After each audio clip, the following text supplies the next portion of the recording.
Coming up next, I'm going to tell you what my signature scent is. But there is a twist, so stay tuned to find out.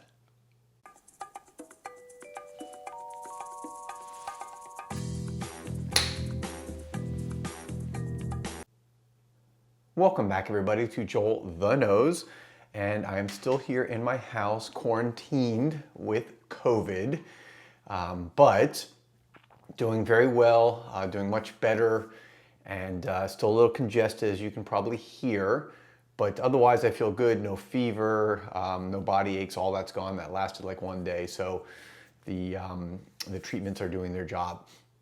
Anyways, wanted to do a video today which featured on something that people talk about a lot, is what is your signature scent? And my reply to that question is the following: I don't have a signature scent, and that's the twist.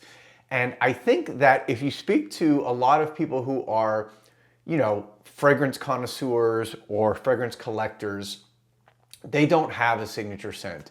It's like probably a lot of people who are watch collectors, they typically don't have a favorite watch. Maybe, maybe they do, maybe they don't. I always liken it, I use this analogy. It's like somebody asking which of my children is my favorite, right? I don't have a favorite child, obviously. You love all your children. So I love all my fragrances. Yes, there are fragrances that you wear more than others. And I can say that I used to have a signature scent. And my signature scent, I would say, kind of really was, well, yeah, I know, definitely. Let me tell you what that was. I'll go over here and grab this. So, Ormond Jane's Zizon right here was by far my signature scent for a good couple years. And the reason why is because this was one of the first niche fragrances I bought. I think it was actually the second one. The first one was 8 and Bob, the original. And I love that, and I still do. But then I got this one, and this became my signature scent. This became the one where I was getting compliments, I felt confidence.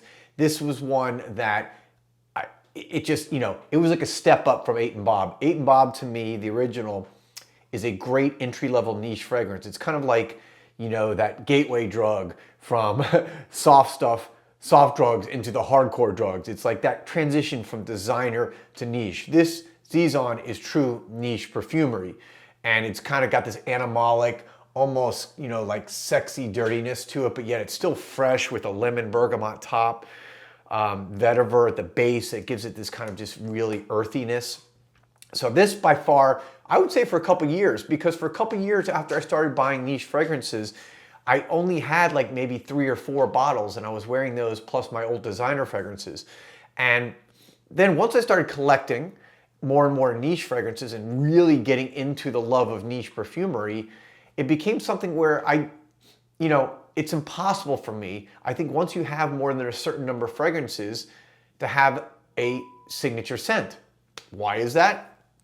Because I wear multiple fragrances throughout the day. Are there go-to fragrances that when I want to go on a date, or I have a business meeting, or maybe something that I feel extra confident about? Absolutely.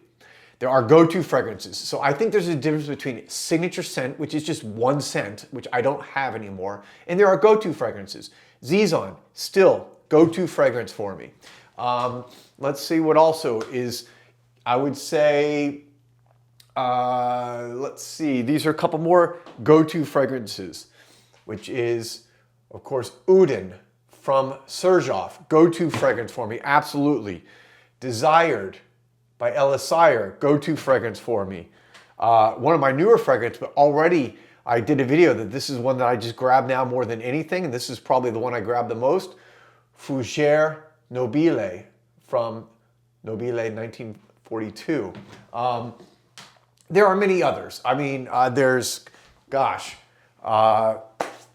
it's so hard to even say all the different fragrances that I go to a lot because there are so many, but there's Mandala from Masque Milano, one of my go-to fragrances. There's Tiandi from Versailles, one of my newer go-to fragrances. So these are just a few. I've got many more, but I'm just giving you some examples of why I don't have a signature scent and why I don't necessarily believe in it, because I think it's boring.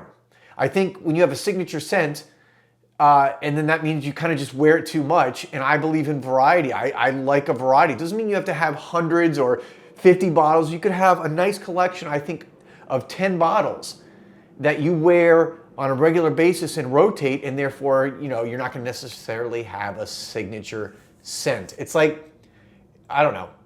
It'd be like saying I have a signature piece of clothing. I like to have style and variety. I don't like to be tied to one thing.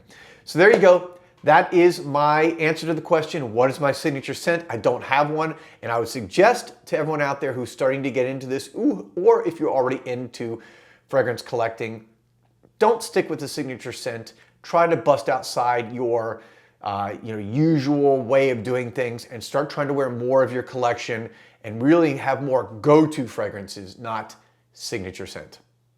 This is Joel the Nose. Thank you guys for watching. Thank you for subscribing. Thank you for all your support. I'll be back soon with another video.